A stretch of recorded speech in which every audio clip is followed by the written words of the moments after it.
تو ہم نے وہ ناکام بنا دیا یہ حملہ۔ تو دونوں طرف جو ہے بظاہر جو ہے وہ ایران کا بھی یہی تاثر ہے کہ پورا ملک تباہ برباد کرنے کا ایجنڈا نہیں تھا، بلکہ یہ ایک الارم بجانا تھا، سائرن بجانا تھا، تاکہ اسرائیل اپنی حرکتوں سے باز آ جائے۔ لبنان کے اندر حزب اللہ اور عراق سے بھی جو ہے وہ باقاعدہ ایران کا یمن کے اندر حوثیوں کے ذریعے ایک مسلسل ایک ہی وقت کے اندر جو اسرائیل کے اندر یلغار ہوئی ہے، بنکروں کے اندر وہ چھپے ہیں، اور یہ ایک بڑی ڈیولپمنٹ ہے۔ یقینی طور پر کوئی ایک عالم اسلام کا اس وقت ملک ہے جو کھڑا ہے، دوسرا افغانستان ہے، وہ آلریڈی تباہ ایک مرتبہ کر دیا گیا ہے، اس کے لیے مشکل صورتحال، اور باقی آپ دیکھیے چھپ چھپا رہے ہیں، اور اسرائیل جو ہے اس کے بڑے پریشانی کا باعث ہیں۔ اب ایران اور اسرائیل جو ہے، میں صرف مختصر وقت کے اندر بتاؤں گا کہ ان کا آپس کے اندر کمپیریزن کیا ہے۔ ٹوٹل پاپولیشن جو ہے وہ ایران کی 87.6 ملین ہے، اسرائیل 9 ملین ہے۔ اویلیبل مین پاور جو ہے ایران کی 49 ملین ہے، اسرائیل کی 3.8 ملین ہے۔ فٹ سروس کے لیے جو فٹ لوگ ہیں ان میں ایران 41.17 ملین ہے، اور اسرائیل 3.16 ملین۔ یہاں بھی زیادہ آبادی۔ ملٹری جو پرسنل ہیں، یہ بھی ایکٹیو جو فوج ہے وہ 6,10,000 یہ ایران کے فوجی ہیں۔ اسرائیل کے پاس 1,70,000 اس کے مقابلے میں فوجی ہیں۔ ریزرو پرسنل جو ہے اس کے اندر ایران 3,50,000 اور 4,65,000 اسرائیلی ہیں، چونکہ ہر بندے کو ٹریننگ وہاں دی جاتی ہے۔ پر پیرا ملٹری فورسز 2,20,000 یہ ایران کی تعداد ہے، اور اسرائیل کی 35,000 ہے۔ اسی طرح جو ہے وہ میزائلوں کا جو کمپیریٹو ہے اس کے اندر فارن ریزرو 127.15 بلین ہے، اور 2.12 بلین ہے یہ اسرائیل کا۔ یہاں پہ ایئر پاور جو ہے، ٹوٹل ایئر کرافٹ ایران کے پاس 551 ہے، اسرائیل 612 ہے۔ یہاں پہ اسرائیل کو برتری ہے۔ فائٹر ایئر کرافٹ ایران 186 اور اسرائیل 241۔ یہاں بھی وہ آگے ہے۔ تو جہاں پہ ٹیکنالوجی کا معاملہ ہے تو اس کے اندر اٹیک ہیلی کاپٹر 13 ایران کے پاس ہے، 48 اسرائیل کے پاس ہے۔ لینڈ پاور جو ہے ایران 1996 اور اسرائیل 1370۔ اسی طرح آرمڈ ویہیکلز 65,000 سے زائد ہیں ایران کے پاس، اسرائیل کے پاس جو ہے وہ یہاں پہ 43,000 سے زائد ہیں۔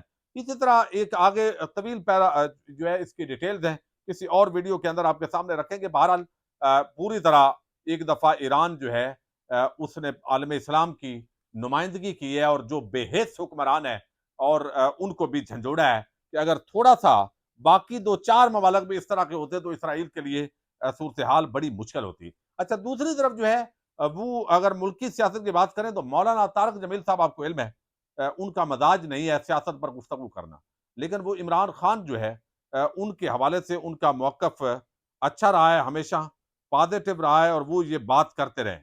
لیکن اب انہوں نے کھل کر اس معاملے پر گفتگو کی ہے، اور امیر عباس کے ساتھ جو ان کی گفتگو ہوئی ہے اس کی کچھ ڈیٹیلز آئی ہیں، اور اس کے اندر یہ پتہ چلا ہے کہ انہوں نے نہ صرف باقی موضوعات پر تو بات کی ہے، لیکن خاص طور پر جو انہوں نے یہ بات کی ہے کہ یہ جو ووٹ چوری ہوئے ہیں، ڈکیٹی ماری گئی ہے، یہ بہت بڑی خیانت ہے، اور یہ اللہ تعالیٰ کے جو حقوق ہیں ان کے اندر بھی یہ خیانت اس کو انہوں نے قرار دیا ہے۔ تھوڑا سا میں آپ کے سامنے رکھتا ہوں کیونکہ اس کا بڑا امپیکٹ ہے، ان کی بہت زیادہ فالوئنگ ہے۔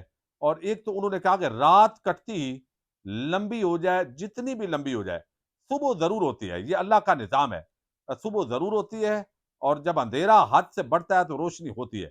اس رات کی بھی صبح ہوگی، ظالموں نے انجام کو پہنچنا ہے، سب بولو انشاءاللہ۔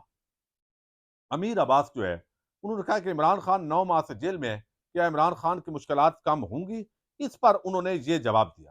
دوسری جو انہوں نے بات کی، انہوں نے یہ بات کی کہ 8 ماہ سے جیل کے اندر قید ہیں، لیکن انہوں نے کہا کہ یہ لوگوں کے ووٹ کو بدلنے کا مطلب اللہ کے قانون کو چیلنج کرنا ہے۔ یہ بڑی عام بات کی انہوں نے، اور یہ پیغام دیا ہے طاقتور حلقوں کو اور ان سیاسی جماعتوں کو۔ رات جتنی بھی اندھیری ہو، لمبی ہو جائے، سویرا ہو کر رہتا ہے، اور اللہ کا نظام ہے، اور یہ جو ہے وہ اللہ کے حقوق کے اندر قانون کو چیلنج کرنا ہے، لوگوں کے ووٹ کو بدلنا یہ خیانت ہے۔ اس پر ایک تو وہ کھل کر پہلی مرتبہ عمران خان کے حق کے اندر جو ہے اب وہ بولے ہیں۔ دوسری طرف ایک اور بڑی ڈیولپمنٹ ہوئی ہے، اور اس کا تعلق جو ہے وہ ایک دھرنے کے ساتھ ہے، اور یہ بڑا اس وقت پاکستان کا سب سے بڑا مسئلہ ہے، لیکن بدقسمتی کے ساتھ کوئی اس پر بولنے کے لیے تیار نہیں ہے۔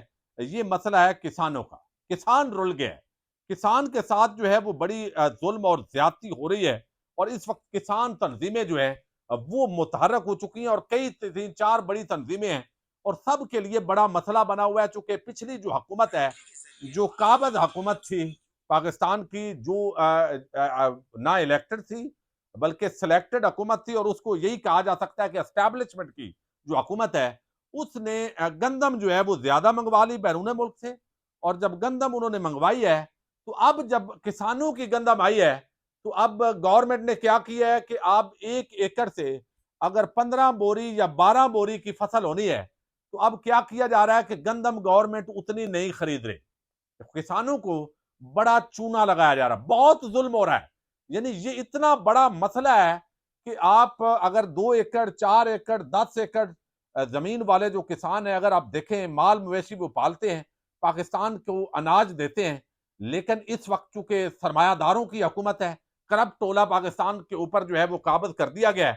ایک طرف آپ دیکھیں مہنگائی، آپ جو فصل زمین تیار کرنی ہوتی ہے اس کے اندر آپ نے، ہر کسان کا اپنا ٹریکٹر ٹرالی نہیں ہے، ٹریکٹر نہیں ہے، ہل اس نے چلوانا ہے، اس کی پیمنٹ کرنی ہے، پیٹرولیم پرائسز کے اندر اضافہ ہونے کے بعد اس کے اندر بڑا اضافہ ہو گیا ہے۔ پھر آپ دیکھیے کھادیں مہنگی ہو گئی ہیں، یوریا ڈی اے پی آسمان سے باتیں کر رہی ہے، گورنمنٹ کے ریٹ پر ملتی بھی نہیں ہے۔ پھر جو زرعی ادویات ہیں ان کے اندر بڑی مہنگائی ہو گئی ہے، پھر پانی لگانا ہے فصلوں کو، اس کے لیے بڑا مشکل ہے، بوائی کرنی ہے، اس کے اخراجات کرنے ہیں، پھر 4 مہینے 6 مہینے جو ہے وہ آپ نے فصل کا انتظار کرنا ہے۔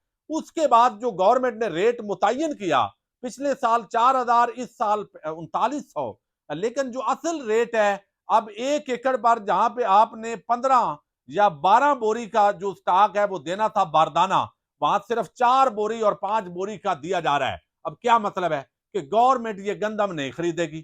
اب کل سے مریم نواز تبلے بجا رہی ہیں کہ 500 روپے آٹا سستا کر دیا، عوام خوشحال، ماشاءاللہ تالیاں، لیکن کیا ہوا ہے؟ وہ کسان کے ساتھ سارا ظلم کیا گیا ہے۔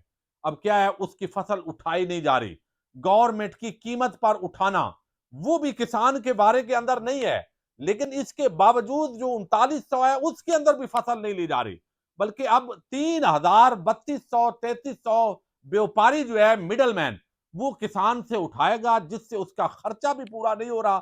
کسان تنظیمیں جو ہے وہ چیخو پکار کر رہی ہیں، کسان بیچارہ جو ہے وہ اپنے بال بچوں کو پالنے کی پوزیشن کے اندر نہیں رہا۔ عام آدمی کی بات تو آپ چھوڑیں، جو مزدور اور دیہڑی دار آدمی ہے، تو ایک طرف لوگوں کو نوید سنا رہے ہیں، بیرون ملک سے چونکہ منگاتے ہیں گندم اور اس میں کتنا کمیشن کھاتے ہیں، وہ کیا ہماری بہترین کوالٹی کی جو گندم ہے وہ اس وقت جو ہے وہ آ رہی ہے مارکیٹ کے اندر، جنوبی پنجاب اور سندھ سے آنا شروع ہو گئی ہے۔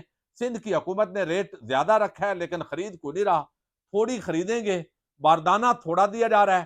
تو یہ میں سمجھتا ہوں ہر پاکستانی کو اس کو پر آواز اٹھانی پڑے گی، چونکہ ہر کسان جو ہے وہ اس وقت اس کے پرسان حال نہیں ہے۔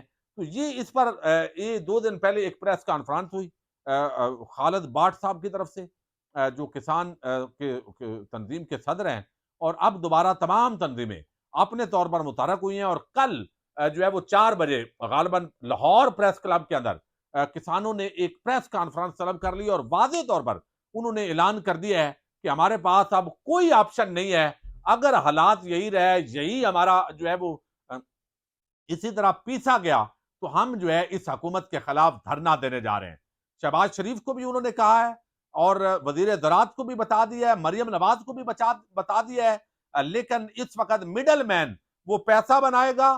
امپورٹ کس نے کی ہے، کیوں کی ہے، جب پتہ ہے کہ گندم کی فصل جو ہے وہ آنے والی ہے؟ یہی سرمایہ دار اسی طریقے سے ایک ایک اس ملک کے اندر جو سوسائٹی کے پروڈکشن دینے والے یونٹس ہیں ان کو جو ہے وہ کھاتے ہیں، اور اسی طرح جو ہے وہ کہتے ہیں کسان بیچارہ جو ہے جس کا خود روئی وہ اگاتا ہے لیکن اس کے اپنے بچوں کے لیے تان ڈھانپنے کے لیے جو ہے وہ کپڑا بھی نہیں ہوتا۔ کسی شاعر نے کہا تھا کہ کیا اسی لیے ملیں ریشم کے ڈھیر بنتی ہیں کہ دختران وطن تار تار کو ترسیں، اور کیا مالی نے اسی لیے سینچا تھا باغ کو کہ اپنی نگاہیں اس کی بہار کو ترسیں۔ پورے ملک کو اناج کھلانے والا کسان آج در بدر ہے۔ تو یہ اس وقت حالات ہیں جی. دھرنا کسان دینے جا رہے ہیں لیکن ظلم زیادتی جس طرح عام لوگوں پر ہو رہی ہے کسانوں پر بھی ہوگا, ان کو بھی مارا پیٹا جائے گا. پہلے بھی ایسے ہی ہوا ہے, لیکن کیسے سرمایہ دار جو لوگ ہیں وہ استحصال کر رہے ہیں. حکومت کو چاہیے ہوش کے ناخن لے اور جو پرائس اس نے دی ہے اس پر کسانوں کی تمام جو فصل ہے وہ گندم اٹھائی جائے, ورنہ یہ بڑا ظلم ہوگا. پاکستان زندہ باد, پاک فوج پائندہ باد.